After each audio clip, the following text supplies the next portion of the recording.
Continuamos con esta entrevista con Natanael Concepción. Él es el director del Observatorio Político de la Fundación Global Democracia y Desarrollo. Natanael es un experto en relaciones internacionales. Entonces aquí están los temas también, bueno, y siguiendo en el campo de la política, vimos como el comportamiento de encuestas creíbles, obviamente por el tema este que siempre se eh, mantiene en el tapete, el caso del tema de la reelección, siempre pues se mide al presidente Medina, pero bueno, indistintamente, como dicen los economistas, ceteris paribus, partiendo de las condiciones actuales en las cuales está descartado el presidente Medina por un asunto de impedimento constitucional, vemos, insisto, el comportamiento pues consistente de las encuestas que presentan a el expresidente Fernández y al licenciado Luis Abinader como las personas, y digo ceteris paribus, partiendo de que no se produzca un hecho que pueda pues romper esa tendencia que hay, de que se perfilan como los dos que pues potenciales candidatos con más posibilidades de ganar el poder en el año 2020. Esa consistencia podría tener explicación o y podría mantenerse en el 19, o sea, insisto, partiendo de los análisis coyunturales existentes en la actualidad. Sí, bueno, es una buena observación. Primero, las encuestas que han salido consolidan esa tendencia, de que la tendencia es que los dos candidatos mejor posicionados en este momento son tanto Luis Abinader como el presidente Fernando, el presidente Fernández y Luis Abinader, como las opciones, digamos, más consolidadas desde el punto de vista del mercado electoral. Ahora bien, hay una parte importante del electorado que aparece sin decisión, y aparece sin decisión porque está pendiente la decisión, valga la redundancia, del presidente Medina sobre el tema de la reelección. Que aunque hay un impedimento al día de hoy constitucional, básicamente lo que la gente espera es una decisión sobre si se va a intentar o no cambiar ese impedimento constitucional, porque no se trata de si el presidente va a ir, porque insisto, al día de hoy no se discute que hay un impedimento, lo que se discute es si ese impedimento se va a intentar levantar o no, que es un debate distinto. Ahora bien, ¿qué ha ocurrido? Al presidente Medina reservarse el pronunciamiento sobre eso, ha hecho un efecto de represa de sus fuerzas. Es decir, cualquiera que ha querido ir a buscar cómo crecer dentro de las fuerzas de los que son leales al presidente Medina, se ha encontrado con que esa fuerza está tranquila esperando la decisión de quien la dirige.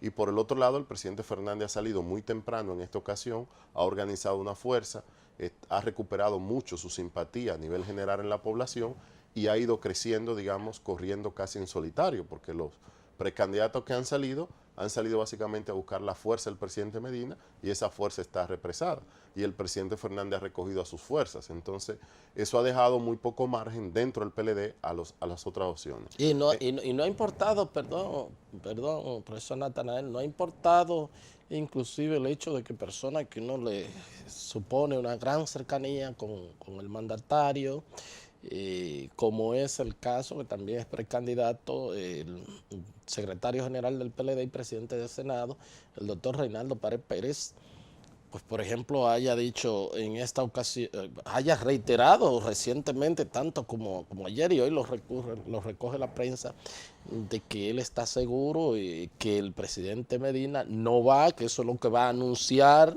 pero bueno, pero que hay que esperar que lo anuncie, porque también ese es un tema que él lo siente en carne propia, Claro. porque son mucha la gente que quizás le hayan dicho dentro del litoral del No, presidente, no vamos a comparte. esperar lo que diga el hombre.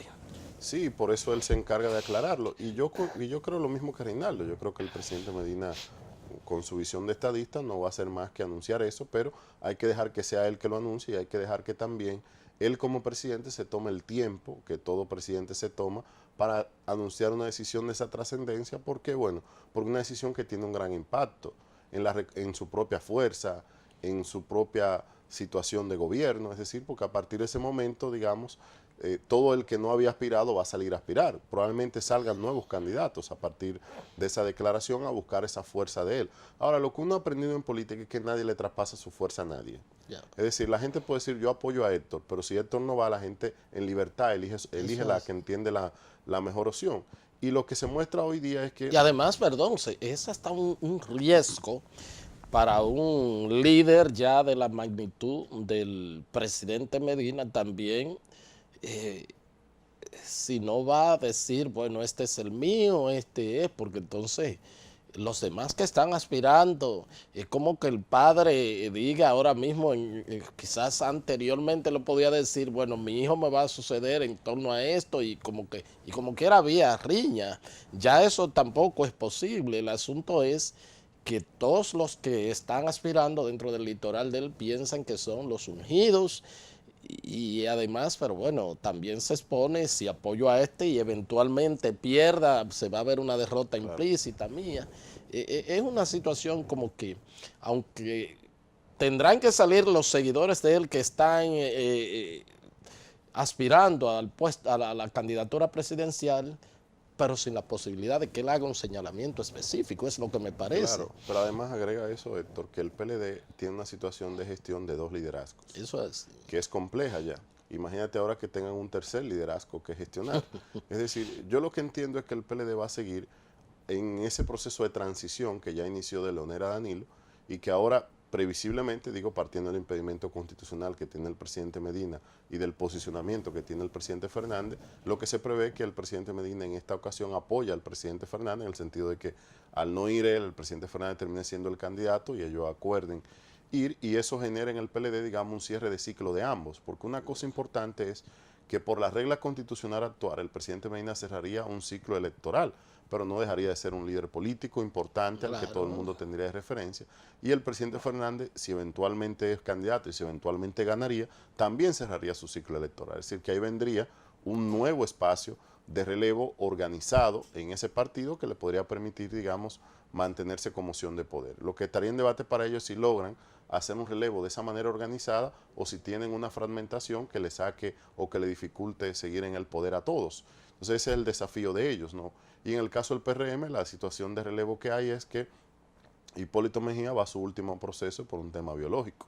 Es decir, la cuestión que se plantearía en el PRM es, bueno, si Hipólito, como dicen las encuestas, perdiese este proceso, no sale ganancioso de este proceso, ¿qué opción tendría? Pero más allá yo creo que también del tema biológico, que obviamente está ahí, yo pienso que también no ha sido el presidente Mejía, por ejemplo, con esa vigorosidad y esa oposición que logró pues captar todos esos sectores, pero también se le ha criticado el hecho, inclusive parte del entorno de su partido, de que no ha sido pues el líder opositor que le ha hecho, valga la redundancia, la oposición que él sabe hacer al gobierno del presidente Medina. Y eso pues parece que las fuerzas que sí han caído en la oposición, un poco Luis Abinader y hasta el propio Leonel Fernández, por tener a veces posiciones de carácter política, no de gobierno, pues diferentes del presidente de la República. Pero no ha ido esa pues universo opositor, como que no ha ido al presidente Mejía. Sí, es un problema de identidad que ha tenido la candidatura del presidente Mejía. Es un problema de identidad porque no parece una candidatura del todo opositora, pero tampoco es una candidatura del todo aliada al gobierno. Entonces, bueno, hay como un problema de identidad en el discurso que sin duda le afecta, porque un candidato tiene que tener una identidad clara. Si usted es opositor, pues usted es opositor a algo. ¿A qué? Al gobierno, pues entonces usted es un candidato opositor. Claro. Él ha tenido un problema de posicionamiento en ese sentido, que no ha tenido Luis Abinader, que claramente en este momento, en términos electorales, es el líder de la oposición. Entonces, bueno, y ha logrado mantener un poco esa condición con algunos desprendimientos, como fue lo del bloque opositor, con algunas dificultades. Hay también gente como Guillermo Moreno, que ha venido retando ese liderazgo de Luis, pero que electoralmente le separa muchos votos, un abismal. Entonces, bueno, en términos de discurso lo ha intentado, pero en términos de, digamos, de capacidad de convocatoria electoral está muy lejos de Luis. O sea que eso, digamos, favorece a Luis y le reafirma como la opción del lado opositor más consolidada electoralmente.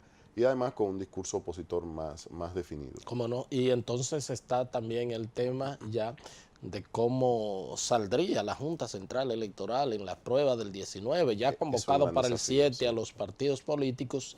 Y bueno, lo que se dice es qué va a pasar, o sea, porque probablemente tengamos una Junta zarandeada antes de los comicios del 20, y eso por el asunto del involucramiento directo ya en la escogencia de las candidaturas de los partidos políticos, con el tema sobre todo la parte de primarias abiertas, pero en todas va a intervenir, y entonces aquí sabemos que no hay una cultura de aceptar una derrota. Es un gran reto para la Junta, ¿verdad? Estas son las elecciones más complejas de los 40 años de democracia que hemos tenido. Son unas elecciones que experimentan un método por primera vez en 40 años muy complejo, como son las primarias, las primarias concurridas con otros métodos de elección, que somos el único país del mundo que tiene este sistema. Es decir, el sistema que nosotros vamos a experimentar ahora en el 19 es único en el mundo. Hay países que tienen primarias abiertas y hay otros que no la tienen, pero no hay nadie que concurra ese método con otros. Recuerda que nosotros ahora vamos a tener el primer domingo de octubre los que van con primaria abierta y cerrada, que van a concurrir de manera simultánea. Entonces luego el último domingo de octubre los que van con otros métodos. Es una cosa compleja. A eso súmale que ahora hay un voto preferencial a nivel de regidores, más el voto preferencial que ya se aplica en el ámbito legislativo, más que hay elecciones de alcalde, que hay elecciones de legislador y elecciones presidenciales. Y unas elecciones también anticipadas a nivel municipal, antes, que también son otros comicios, claro, antes de las elecciones generales de mayo. Es un tema bastante... Es un tema muy complejo que tiene la Junta por delante, es una, insisto, de las elecciones más complejas, y la verdad que uno espera que la Junta salga bien librada, porque si no, tendríamos una crisis política e institucional muy seria. O sea, yo creo que todos debemos apostar a que la Junta salga fortalecida, apoyar la Junta, y la Junta también debe procurar hacer su mejor esfuerzo de organización, de fortalecimiento institucional para encarar este reto. Y a veces uno nota a la Junta como con alguna dificultad. Lo ha tenido con los reglamentos, con algunos intentos de reglamentación, que uno también puede entenderlo como propio de que esté enfrentando un proceso muy complejo, pero yo siento que la Junta requiere todo el apoyo disponible, y la misma Junta entiendo que está consciente del desafío que tiene un presidente y unos miembros con muy buena formación y prestigio, que esperemos salgan bien librados de este proceso. ¿Cómo no? Bueno, pues se acabó el tiempo tan rápido. Le agradezco al profesor Natanael. La próxima cita debe ser, porque dejamos el tema adrede el cambio de los 4 jueces del Tribunal Constitucional, pero como lo queremos para un solo tema, porque ya ha sido convocado para el día 10 el Consejo Nacional de la Magistratura, donde pues se va a escoger un nuevo presidente de la Suprema Corte de Justicia, y se van a evaluar un grupo de ellos, y puede haber movimiento. Entonces será un programa para analizar ese tema de las altas cortes específicamente. ¿Le parece? Lo hacemos. ¿Cómo no? Gracias a todos ustedes por haber estado con nosotros, y será pues hasta otra entrega de su programa de Intero Crédito. Hasta entonces.